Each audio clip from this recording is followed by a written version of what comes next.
Dayavan charitable trust દ્વારા આજે સર્વજ્ઞાતિ સમૂહ લગ્ન યોજાઈ રહ્યા છે। 16 જેટલા દંપતીઓ એમાં ભાગ લઈ રહ્યા છે।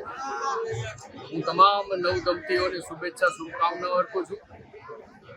દયાવાન ચેરિટેબલ ટ્રસ્ટના પ્રમુખ અમારા નગરપાલિકાના સદસ્ય માનનીય સંજુલાભાઈ રબારી અને એમના તમામ ટ્રસ્ટીશ્રીઓ ધ્રાંગધ્રા શહેરમાં તાલુકામાં અનેકવિધ પ્રકારના સમાજ સેવાના કાર્યો કરી રહ્યા છે। આ ચોથા સમૂહ લગ્ન યોજાઈ રહ્યા છે। વૃક્ષારોપણના કાર્યક્રમો ધ્રાંગધ્રા શહેરને હરિયાળું બનાવવા માટે કરી રહ્યા છે। સિનિયર સિટીઝનની ટૂર કરી રહ્યા છે। જરૂરિયાતમંદ વ્યક્તિઓની વિવિધ સ્વરૂપે મદદ કરવાનું કામ કરી રહ્યા છે।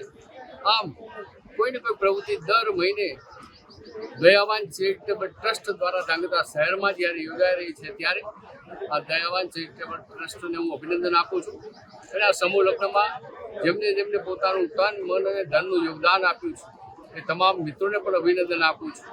આ પ્રકારના સર્વ સમાજના સમૂહ લગ્ન એ સમાજ માટે હિતકારી હોય છે, સમાજ માટે ઉપયોગી હોય છે। જે નવ દંપતીઓ આજે એમાં હિસ્સેદાર ભાગીદાર બન્યા છે એમને હું શુભેચ્છા સાથે એટલું જ કહું છું કે તમે જ્યારે પણ શક્તિશાળી બનો ત્યારે આ પ્રકારની સમાજની સેવા કરવા માટે રાષ્ટ્રહિત કાજે આપ સૌ આગળ વધશો। પુનઃ દયાવાન ચેરિટેબલ ટ્રસ્ટને અને એના તમામ ટ્રસ્ટીઓને તમામ કાર્યકર્તાઓને ખૂબ ખૂબ અભિનંદન।